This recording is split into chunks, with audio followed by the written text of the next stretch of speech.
Hello, class. It is Monday, May 11th, here in grade 12 college preparation, and I am here to present some ideas to you about paragraphs. So, first of all, thank you to everyone who has handed in a practice paragraph. I've tried to send feedback to all of you, right? If you haven't gotten feedback yet, it's because you just submitted it, right now. So, make sure that you do if you haven't, but most of you have, which is great. So I tried to send feedback to all of you about, what you should be doing for sentence structure, what you should be doing for, paragraphs or spelling or whatever it is, right? So I tried to send feedback to all of you, but I want to take a moment now to talk about some of the big problems I saw in more than one of you, right? So the first thing I want to talk about is sentence structure, specifically sentence fragments, when you're writing your paragraphs, especially in the middle of a paragraph. So let's take a look at this sentence I made here. Just make that bigger. So this is from my example paragraph, but let's say I have two sentences like this. First of all, cats are extremely beautiful animals who are always nice to have around in my house. For example, nice coats and always keep themselves clean. So this is the kind of thing that I saw a lot of in many of your paragraphs, where you have an example sentence that looks like this, right? So the first sentence, by the way, is fine, right? There's nothing wrong with this first sentence. But the second sentence, for example, nice coats and always keep themselves clean, that is a fragment, right? That is a sentence fragment that you need to get rid of in order to have a proper paragraph, right? And in order to do that, what you need to do is give that sentence a subject.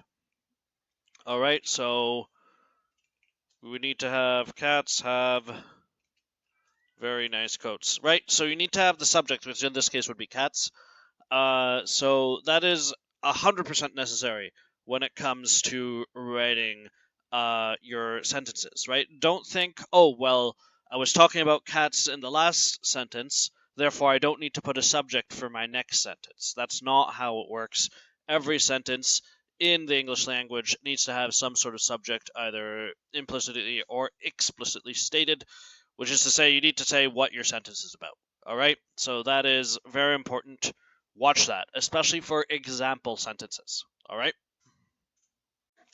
The next thing I want to talk about is spacing, right? Most of you did this okay, but there were a couple of you that did this incorrectly, right? So, as I was saying in the last video about paragraphs, paragraphs are one block, right? So, if your paragraph looks like this, right, then there's something wrong, right? You see here, I've got, this is the same example cat paragraph that I did last week, but you see, all of a sudden there are all these spaces between the topic sentence or the supporting sentences or at the conclusion. So basically, when I ask you to write a single paragraph, if it looks like this, it's wrong, right? But fortunately, it's very easy to fix, right? So if your paragraph looks like this, what I need you to do is just go through it and do that, right? Get it all into one block the way it should be so that it's all one paragraph, all right? That's how it should look, right? So, in a nutshell, this is good, whereas if it's like that, that's bad, right? So make sure that you have it all together in one block because that's what paragraphs are supposed to look like. And lastly, spelling. So spelling is a tough thing, right? It's not something you can fix overnight. But here's a message to you. Most of you, in fact, all of you so far, are typing your paragraphs, right? One way or the other. And if you're typing, that means you have spell check, which is great. Spell check is very useful. I'm not saying turn it off. But I want you all to know one thing. You should not trust spell check, right? Because spell check and grammar check, for that matter, can lead you astray. So let's get some examples here, right? Over here I've got, we must all corporation if we are to stop the coronavirus, right? So you see here, we've got this word, corporation, right in the middle of that sentence. But hang on. You don't mean corporation, do you? You mean cooperation, not corporation, right? So that's the kind of thing that spell check might not fix for you, right? Because it sees the word corporation, right, and it thinks, oh yeah, that's fine. Sometimes grammar check will catch that, and Google always tries to improve their grammar check, but ultimately it is incorrect, right? So you want to be careful of that kind of thing, right? Same thing here. Healthcare workers are great, right? And it's got the word great, right? The word great means like you grate some cheese, like GRATE, right? But what, of course, you really mean is great, not great, right? So if you have that kind of error, then spell check isn't going to be as helpful as you might hope, right? Same thing for this one. The cat slopes on the desk, right? Slopes, right? But hang on. It's sleeps, not slopes. All right. So all of this is to bring us to one simple lesson here. Right, let me underline it. Let me put it into really big text so you all can see it. There is no substitute for human eyes, right? What I mean by that is the computer can check your spelling, the computer can check your grammar, the computer can do all sorts of things, and I'm not saying don't do that, but you gotta read it over, right? You gotta read it over with your own eyes. You've got to, sort of look at what you've done for yourself before you hand something in, right? So, uh, if you're having trouble with spelling or anything like that while typing, then you will need to, check that over, right? Because that is 100% necessary for getting through this kind of course. All right. Just as a quick note about spelling in general, right? When you hand things into me, which you will be doing this week, I am pretty well. I have a simple philosophy for spelling mistakes. Let me explain. So, in my opinion, there are two types of spelling error. Let's take a look at these two sentences right here on screen. We've got this first sentence. The cat surreptitiously walked behind the teacher while he was filming his video. So the word surreptitious, by the way, means sort of sneaky and secretive, but it's not a word you're going to hear every day, right? So in this case, this is the kind of spelling error that I call a low frequency word spelling error, meaning that the student here is using the word surreptitiously for the first time and did not spell it correctly, right? And you know what? If you do that, that's not so bad, right? This isn't so bad, right? It's just an honest mistake, right? So if you make spelling mistakes like that, and I'm grading your work, I'll correct it. Don't get me wrong, and I would rather you spell everything right. But it's not so bad. I'm not gonna be very harsh on that. But then we've got this next sentence. The teacher went back to school, right? Or school, rather. So this, here, the student is being careless, right? It's not that you don't know how to spell school, right? Or you've never seen the word school before or something like that, right? In this case, the problem is that the student's being careless, right? And they are making mistakes that they shouldn't be making. So that is why for this is bad, right? This is a bad mistake to make, and I will mark it harshly, right? So in terms of the paragraphs you're going to be doing, the key thing to remember is that I'm kinder to the first error. Don't get me wrong. I want you to spell everything right.